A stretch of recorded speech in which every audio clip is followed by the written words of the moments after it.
sirve para todo.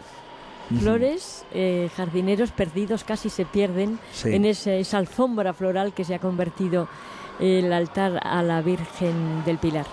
Bueno, no lo habíamos hecho hasta ahora, María José, pero creo que es el momento de entrar a ver a la Virgen. Ahí la tenemos.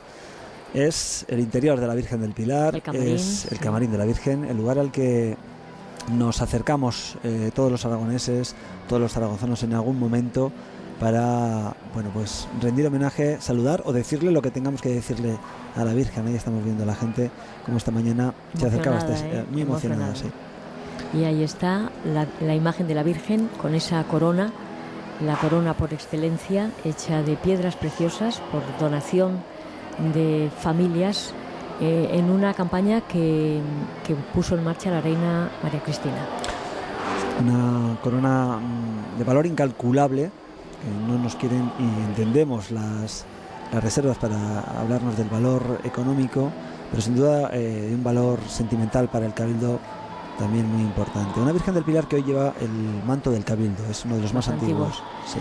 Está en el camarín, son 72 estrellas las que se pueden ver, cada una de ellas lleva una joya, pero son dos imágenes diferentes. Sí. Al principio de las ofrendas había que explicar que no sale, que es que sí, es otra, la que está imagen es otra. Sí. Es una reproducción exacta. Bueno, era el vistazo que queríamos echar al interior de la basílica en un día tan importante como hoy.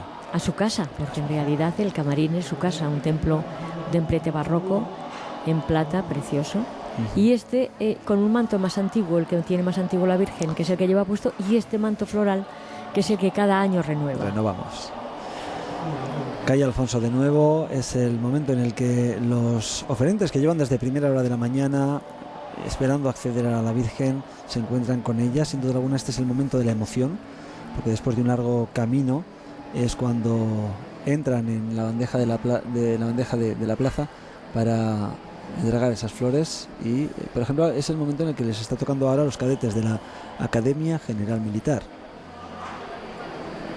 Bueno, hay ofrendas florales no solo en Zaragoza, hay en otros sitios de Aragón, hoy es en Calanda también, sí. en Fraga, bien, con el traje fragatino que es de una belleza, solo el peinadito ya necesita...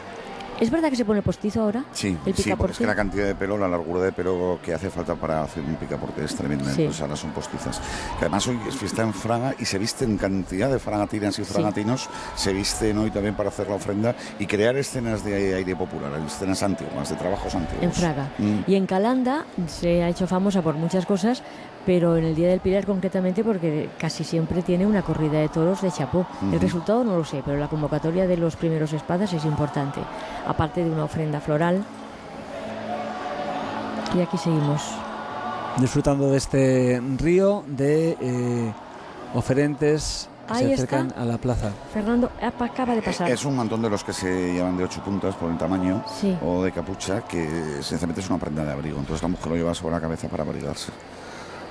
O sea, el mantón tiene sobre todo una misión de cubrirse, de abrigarse. Ese mantón, porque debajo tiene que llevar otro mantón. Esto es un sombrero de ala ancha, es de los más característicos de los hombres aragoneses. Que al entrar en la iglesia debe quitarse. Evidentemente, y en muchos sitios se quitaban también hasta el pañuelo de la cabeza.